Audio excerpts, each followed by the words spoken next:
Supreme being, me, protect you.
Small project. With the cloud. See. Later.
As a result, I think the people in the Congress are going to support it. And that message calls for new frontiers, new vision. It calls for us taking the steps now that will make us no longer second in space and in science.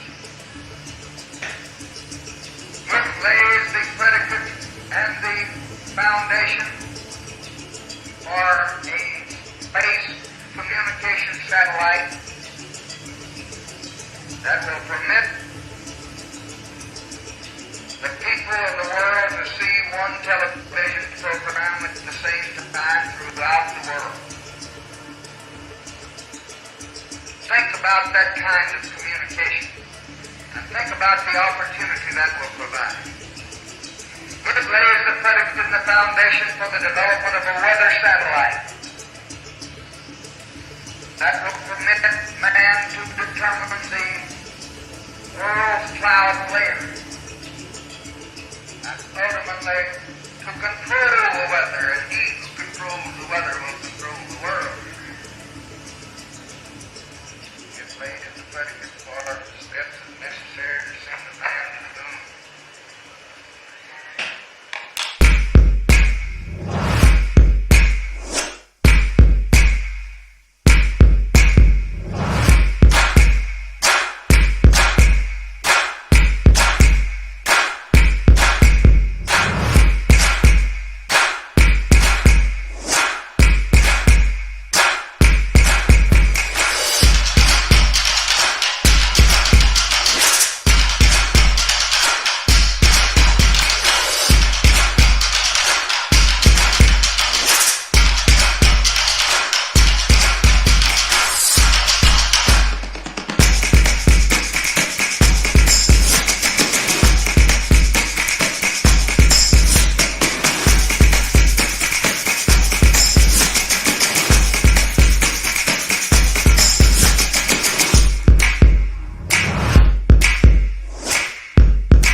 3 times I got so excited to see these rain clouds developing and coming together just over the position where the Atlant was, and huge rainfalls.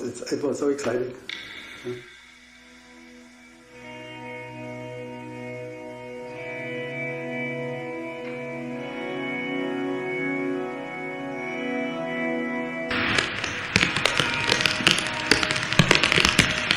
It would certainly help overcoming the consequences of the drought period.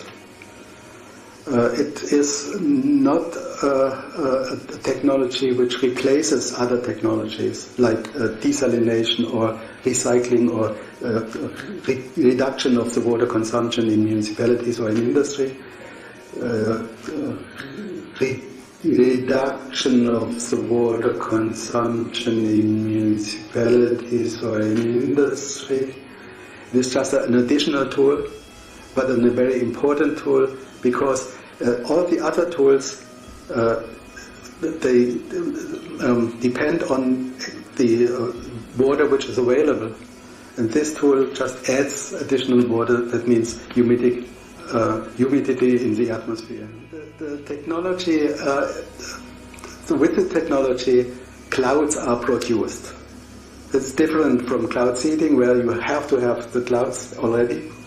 This technology produces clouds and makes the clouds rain without chemistry, without adding silver iodide or something like that, without adding silver iodide or something like that into the clouds. No? So it is much more environmentally friendly. So the best thing would be when it takes the humidity from the sea, brings it in, and gets the humidity precipitate in a catchment area. The interesting thing is, with this technology, you can produce rainfall. You could reduce also radiation from the sun to the earth. So it has a whole variety of possibilities to influence positively the environmental situation on Earth.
System of canals, reservoirs, and dams that help turn grasslands into orchards that spawned giant industrial-scale farms. It's all starting to dry up, thanks to unprecedented weather. California officials announced late today they have ordered emergency water cutbacks. So that's why we're not getting the much-needed rain. And the consequences could change California and the country forever. California is in the midst of a 3-year drought. Yes, droughts have happened before. But this one, so severe, it could topple 500-year records. The snowpack in the mountains is shrinking. That snowpack feeds these reservoirs. It's not hard to see the result. This time of year, the spillway at Friant Dam usually gushes, filling irrigation canals. Not now, and the consequences are enormous.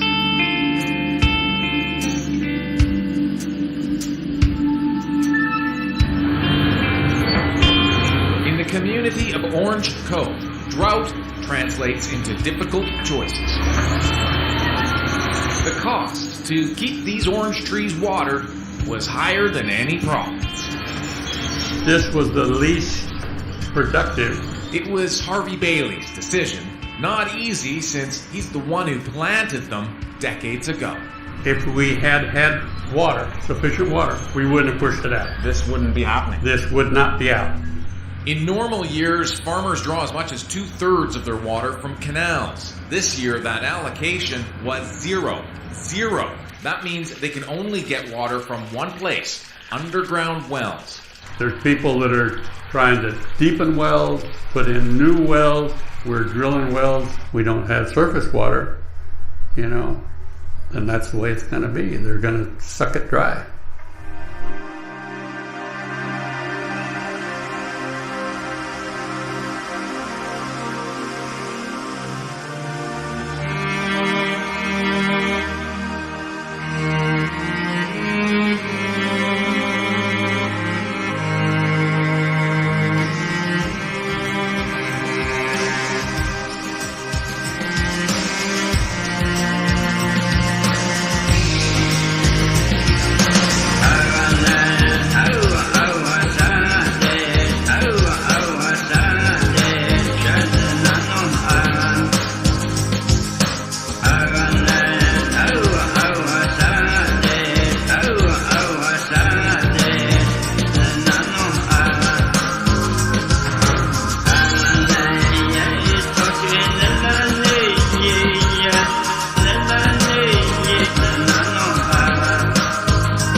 one of the coolest materials I've ever seen. It is the lowest density solid on Earth, and it's also the best insulator on Earth. Just this tiny little stuff here. And something else we found out today, another kind of cool quality about aerogel. If you take these small little grains and you rub them into your hand, just like so, it also makes your hands waterproof.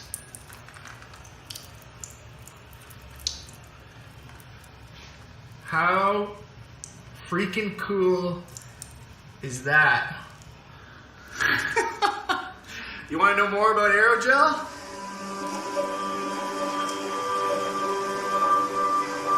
Watch this man as he's covered his hand in silica aerogel. Notice his hand shining? So, perhaps in a silica-based world,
They were talking about climate change yesterday, and now we're learning that scientists and researchers are looking at how to change the weather on purpose. That's right, lasers now.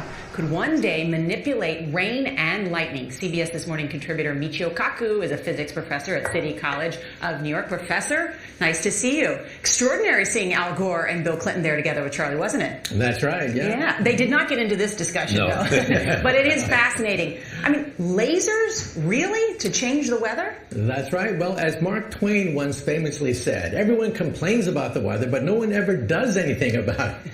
Well, instead of doing a rain dance, we physicists are firing trillion-watt lasers into the sky to actually precipitate rain clouds and actually bring down lightning bolts. This is potentially a game changer. But this is experimental. It's experimental. However, in the laboratory so far it works. When you have water vapor and you have dust particles or ice crystals, you can precipitate rain. Water molecules are loosely held together by bonds, which are constantly making and breaking. When the temperature drops to zero, these bonds begin to hold fast, creating a hexagonal lattice, an ice crystal. In the lattice, the bonds hold the molecules far apart. It's that sudden opening out that makes ice lighter, less dense than liquid water. It condenses around the seeds. These seeds can also be created by laser beams. By firing trillion-watt lasers, you rip apart the electrons, creating what are called ions, and these ions act like seeds, like dust particles, bringing down rain and even lightning. Go ahead. Well, this fascinates me in part because, too, I remember reading the stories that China had used this during the Olympics, that the USSR had used this after Chernobyl to create rain clouds. I mean, did those really work then? We have some of these capabilities now? Inconclusive. Even in the 60s, the CIA used this to bring down monsoons during the Vietnam War, to wash out the Viet Cong. Governments have been playing with this thing. Alleged to. Alleged to, right. Yeah. Now, we realize that for decades now, these governments have been alleged to have experimented with weather control, but nothing conclusive. This time we're bringing in the laws of physics rather than simply waving our hands and uttering mumbo-jumbo. We're actually using trillion-watt lasers now. And in the laboratory, sure enough, they precipitate rain out of water vapor. Sure enough, you can actually bring down electricity down the beam. So what does it mean for drought areas that need to have rain for crops? And if they don't have them, there's the consequences of famine. Well, the bad news is if it's a clear blue sky, it's not going to do anything at all, because it only takes water vapor that's already in the air and condenses it. However, for floods, for agriculture, farmers, for people planning wedding parties, football games, you name it, outdoor events in agriculture and flooding and even hurricanes, all of them could be subject to weather modification. Incredibly interesting, Professor Michio Kaku. Thank you so much.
this real time on September 25th, 2018. And this is just exactly like what they did 10 days ago, you guys. Exactly. This is exactly the same thing. Actually, it's probably more like 11 days ago. This is exactly what they did last. Well, let's just double check here. Let's look at the calendar.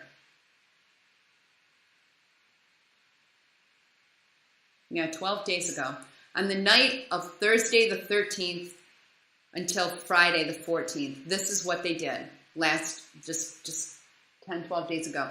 And I put up a video and I showed you guys that there was no hurricane on the radar, and everybody who in my comments section was trying to be a troll said, oh, but in truth, by grace, the radar doesn't go out that far. All you were seeing was part of the storm coming into view. Baloney. Baloney. Exact same thing again this week, you guys. Same thing I showed you 10, 12 days ago. Exactly the same thing. And see this little cloud line that comes from Bermuda? That shows you guys, guess what? This is being created in Bermuda. Between Bermuda and Charleston, between Bermuda and Wilmington, you guys.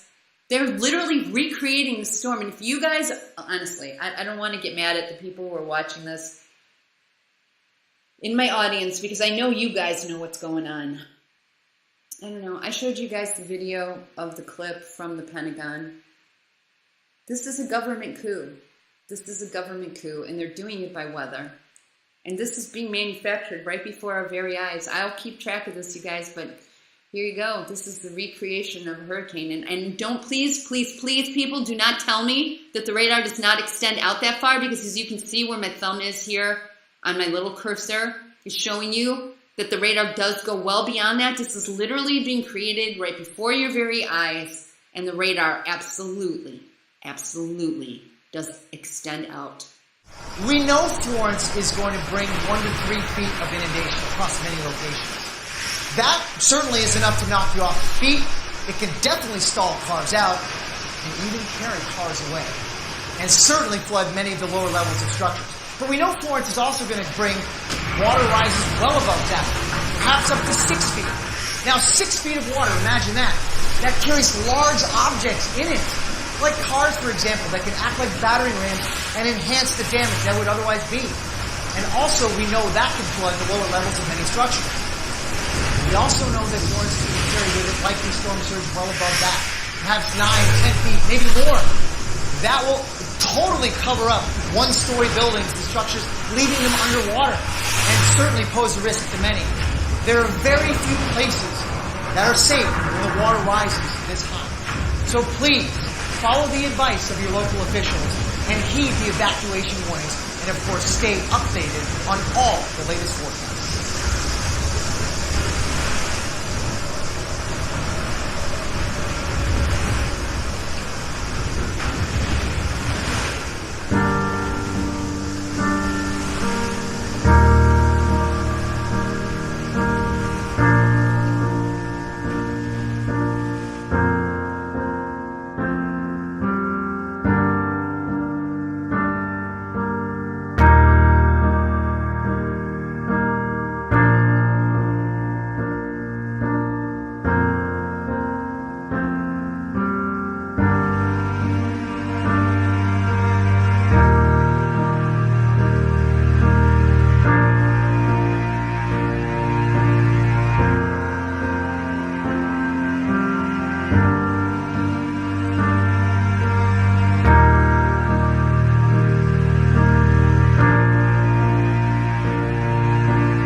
36 miles an hour. 11:36, 36 miles an hour.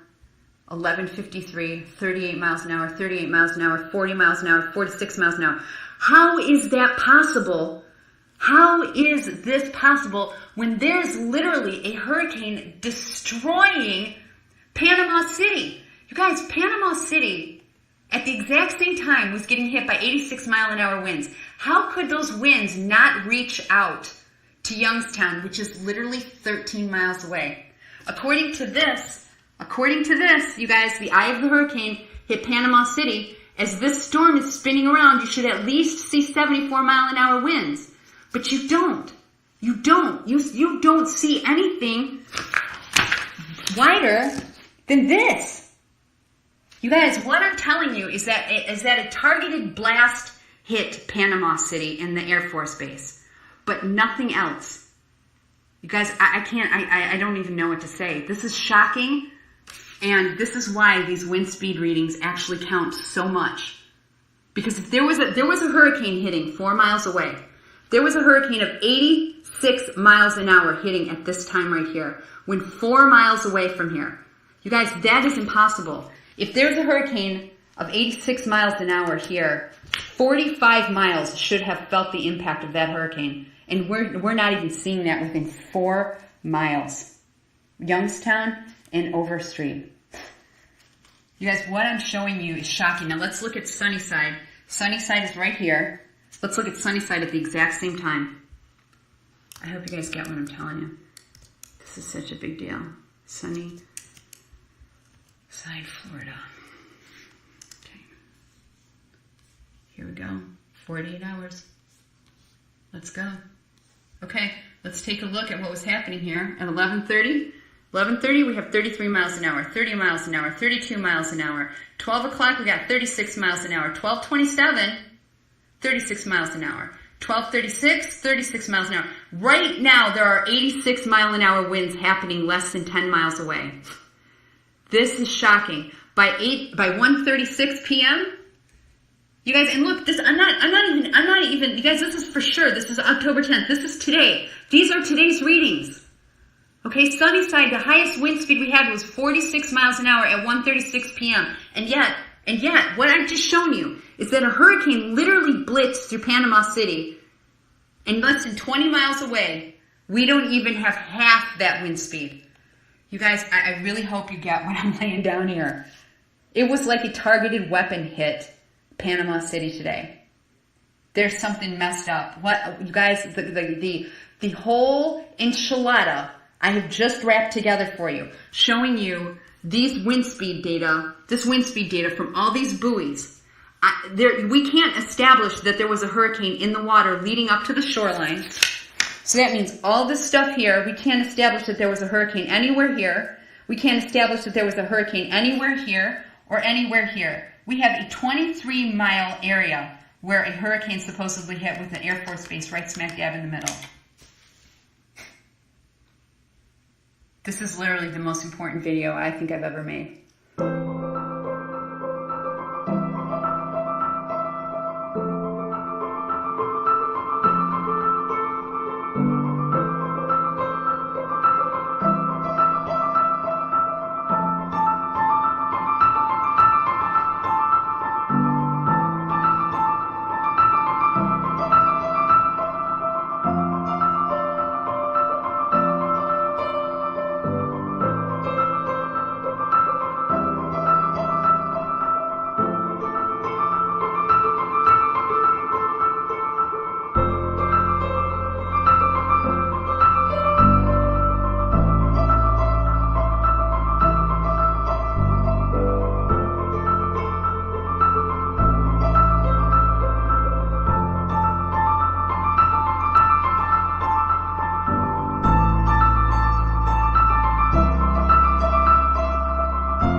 Now let me let you see. Now let me let you see. Now let me let you see. Now let me let you see. What that flare, what that flare, what that flare, what that flare, hitting the ionosphere, hitting the ionosphere, hitting the ionosphere, hitting the ionosphere, and being projected, and being projected, and down from that ionosphere, down from that ionosphere, down from that, looks like, capturing images, capturing images, capturing images. Now you see, now you see, now you see this light,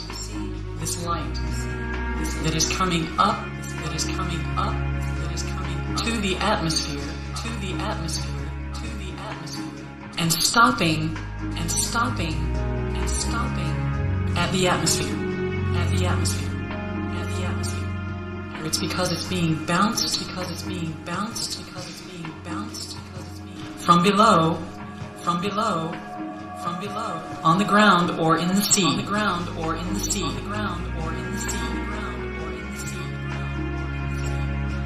It's hitting the atmosphere, it's hitting the atmosphere, it's hitting the atmosphere, and it's moving the clouds, it's moving the clouds, it's moving the clouds, even though it excites the clouds and causes the clouds to part from its way, from its way, from its way.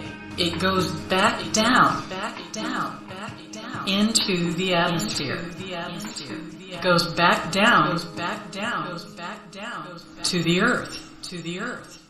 Let's see what that looks like. When it hits the Antarctic, you see this area that sound energy is causing the metal particulates and the ice and so forth to become incandescent.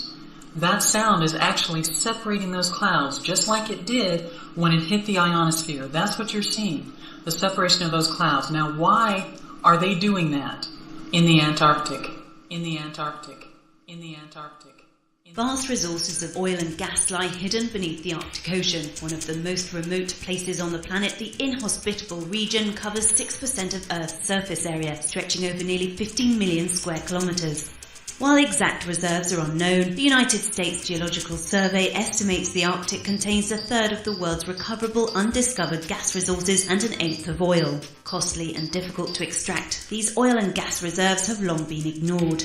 But ice melt, linked to global warming, is opening up shipping lanes and making access easier. In 2015, Shell launched an exploratory drilling project in Alaskan waters, although later scrapped it after failing to find sufficient reserves. Norway's exploiting a vast gas complex in the Barents Sea. Russia, meanwhile, pressed a claim at the United Nations in August 2015 for an additional 1.2 million square kilometers of Arctic shelf. It already controls the Stockman field, one of the world's largest untouched gas fields. But Western sanctions, combined with the cost and technological hurdles involved, mean Gazprom has so far been unable to develop the site. As the race for the region's hydrocarbon and mineral wealth steps up, environmental concerns are one of the major obstacles to Arctic petroleum development. Increased activity in the Arctic Ocean brings with it a higher risk of toxic waste, atmospheric pollution, and oil spills. For the same reason they're doing it to Greenland, and the same reason they're doing it to the Arctic, to melt the ice. It's all, whenever you wonder what in the world the PTB is doing, the powers that be, follow the money. Money.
Now, there's been a recent increase in earthquake activity up here across Sweden, Norway, and now reaching over towards Finland.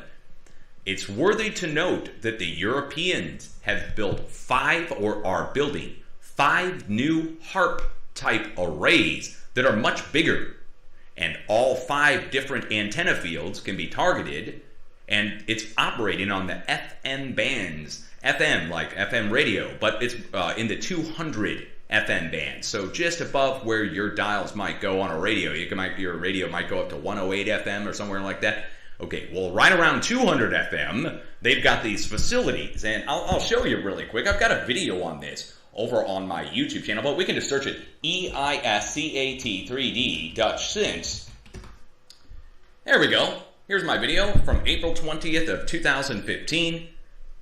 And let me just quickly fast forward through look at the description. Okay, this is from their information here, and I've got all the links down below if you want to check it out. Again, links are down below to the information if you want to go over to their website and check it out.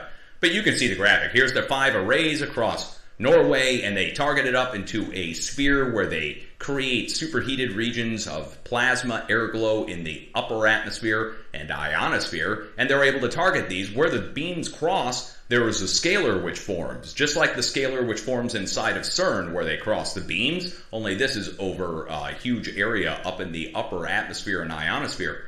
And this can be targeted all over the place. So this is just one description of it, and then here's a shot of their computer animation, this is from them, of what one of the arrays is intended to look like. Just so you get a picture. HARP has 180 antennas. Each one of these is going to have something like 50 to 100,000 antennas. That's right, HARP has 180, they're going to have 50 to 100,000 just at one array alone. Now, they've already brought one online, and the others are being built now. Now, you start seeing an earthquake increase around the Scandinavian countries. When they're starting to mess around with radio waves on this level, we have to understand that there's a power conversion that happens between radio wave and crust. But I can sum it up as basically radio waves act like electricity in the atmosphere. And there's a discharge that happens when there's too much radioactivity in an area. When too much radioactivity is in a concentrated area, there begins to be actual electron cascade. Think of scuffing your feet across the carpet, and you can go shock yourself. You store up that charge in your body like a capacitor, or like a battery, but more like a capacitor. Well, the atmosphere will do the same thing, only it starts to glow. The air starts to glow. We know that as northern lights. When the sun does it to us, when the sun bombards us with charged particles and radio waves from the sun, if you will, those particles cause a air glow called the northern lights, and it's very powerful. It spreads out over many, many hundreds, if not thousands of miles.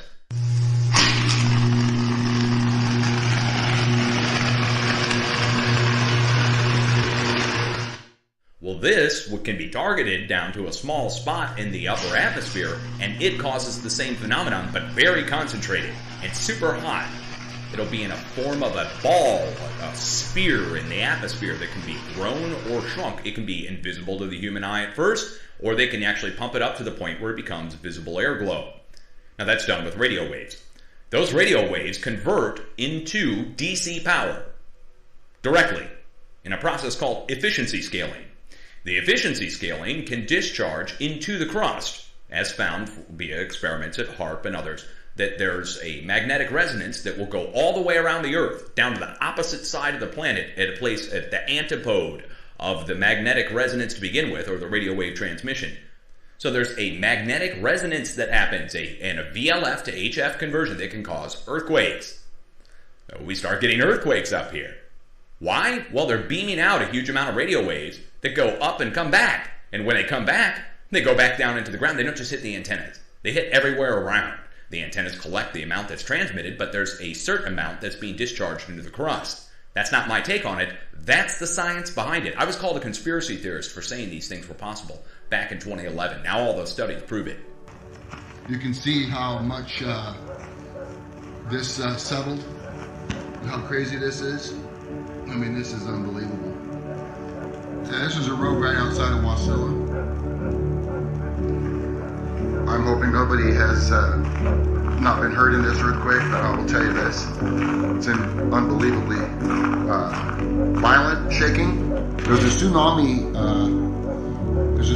effect in place right this second. You can see how this was violently shaken and settled and broken and cracked. Now, Alaska. Brutal. On November 30th, a mammoth 7.0 earthquake knocked out power, splintered roads, and left cracks in buildings near Anchorage, Alaska's largest city of 300,000 residents. This was the largest seismic event in this region since the year 1964, when a mega 9.2 quake struck, becoming the most powerful earthquake on record in U.S. history. In the aftermath of the most recent earthquake, there have been 500 smaller quakes and tremors, ranging between magnitude 4 and 5.7. The magnitude 7.0 earthquake sent residents scurrying for cover when it hit on the morning of November 30th. The quake was centered 10 miles northeast of Anchorage at a depth of more than 25 miles, producing a loud noise while being felt for more than 400 miles in all directions. As it struck, roads buckled under passing cars, ceilings collapsed, and items tumbled from shelves in grocery stores and coffee shops. According to comments by long-term residents, the quake was absolutely terrifying. It was the biggest jolt felt in several decades. It was a long-duration event that seemed to get louder and louder. Closed-circuit cameras captured the earthquake as it struck.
Let's add humans to the mix.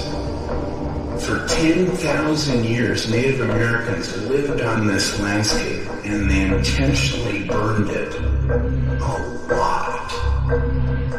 They used fire to burn meadows and to thin certain forests so they could grow more food.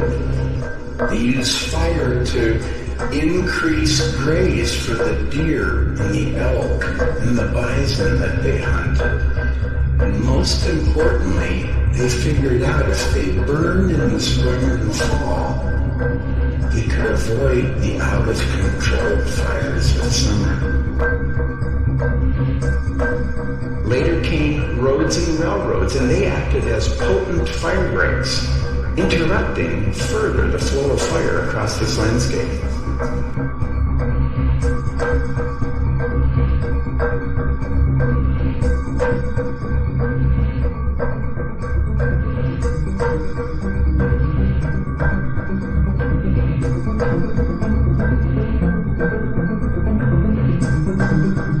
Later came roads and railroads, and they acted as potent fire breaks, interrupting further the flow of fire across this landscape. And then something happened which caused a sudden pivot in our society.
These are what we call megafires.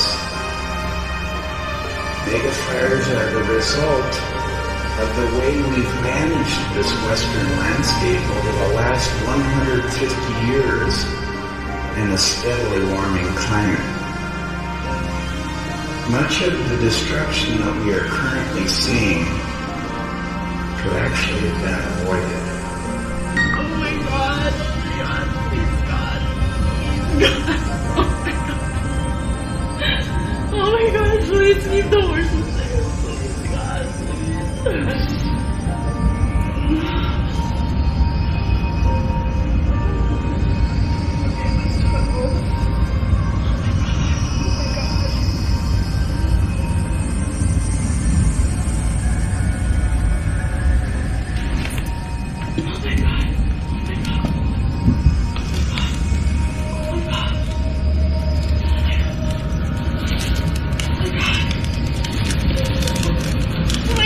Please, God, please. Oh my God. Oh my God, please let me out of here. Please, God. Please, God, please let me out of here. Please, God. Please. Oh my God. Oh my God. Oh my God. Oh my God. Oh my God. Oh my God. Oh my God. Oh my God. Oh my God. What am I doing? Oh my God. Oh my God, please, please help me, please help me. Please, God, please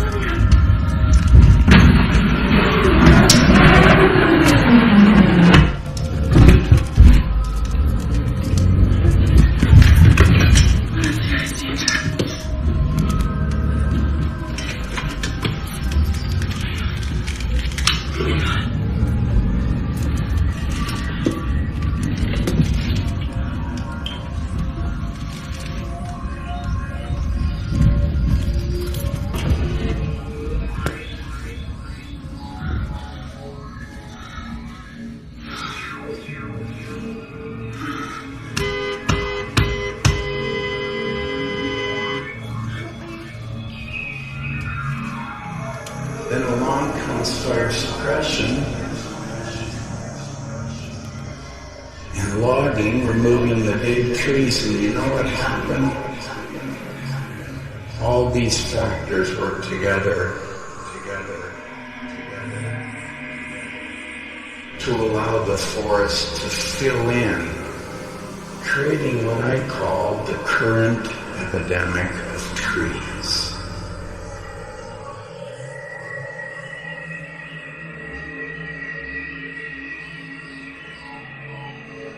This is our home since 1973.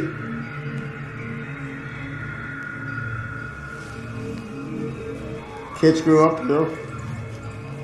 We've had three weddings and wedding receptions in this backyard. 4. My grandson being the last. Just about everything we worked for in town is gone.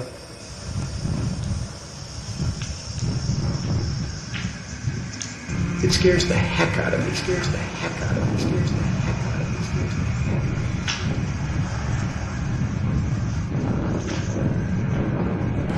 How do you feel now?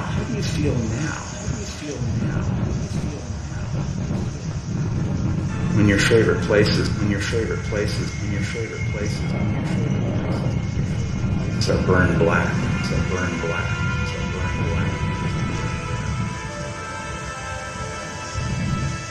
Where will you go?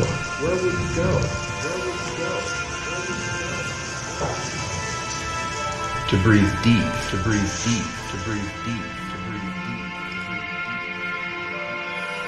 And slow.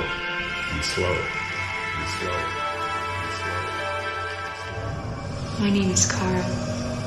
One of these days, these kids, I think you call them millennials or something, they're going to take these little tiny RFID, radio frequency identification chips, about the size of a grain of rice. And they're going to be cool, Scotty. Oh, they're going to be waiting in line overnight to get implanted.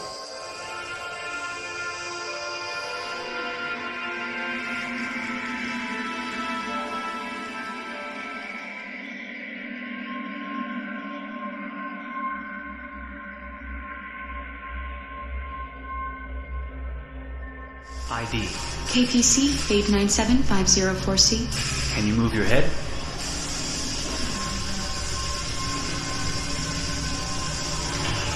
Your eyes now.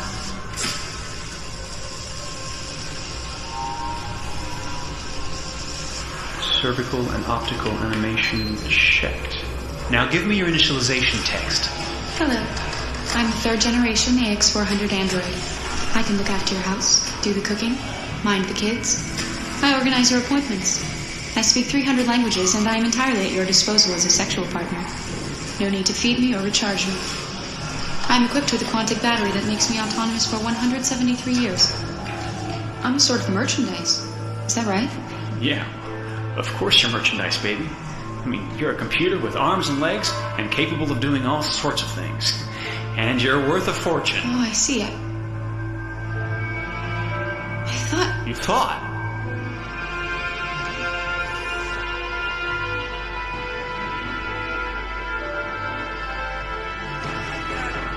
Only American citizens should vote in American elections, which is why the time has come for voter ID, like everything else. Voter ID.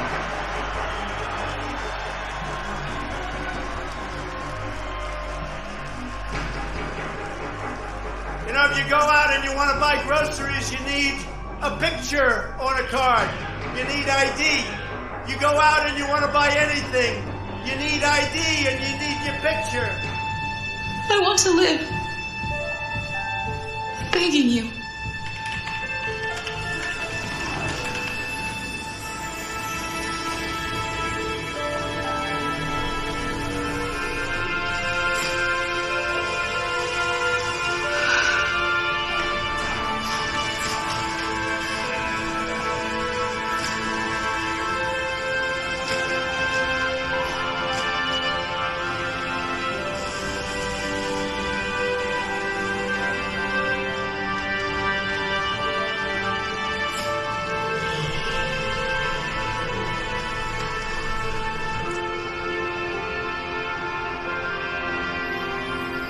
go and join the others.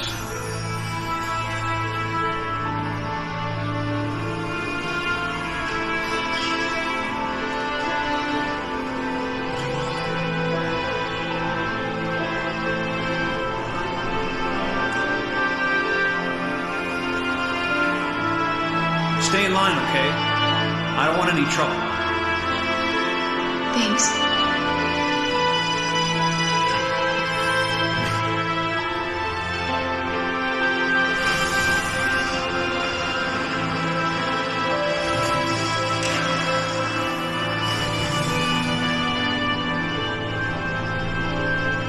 My God.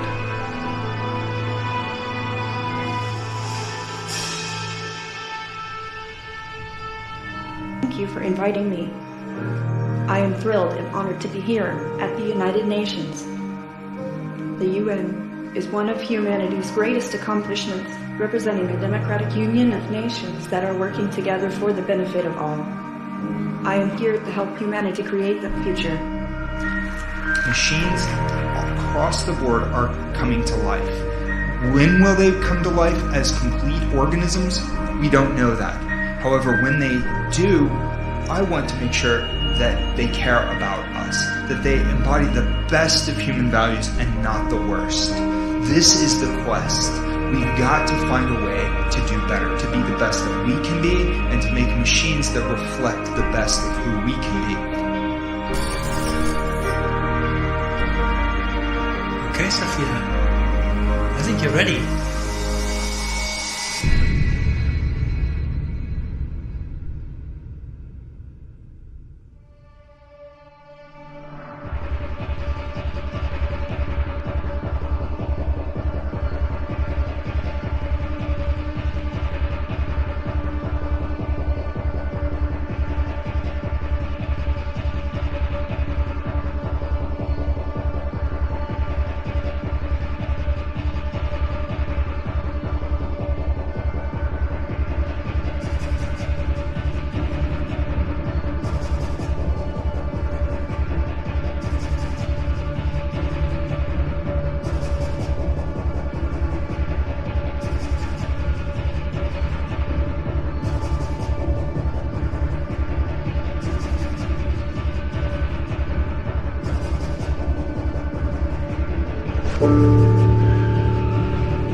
Thank you.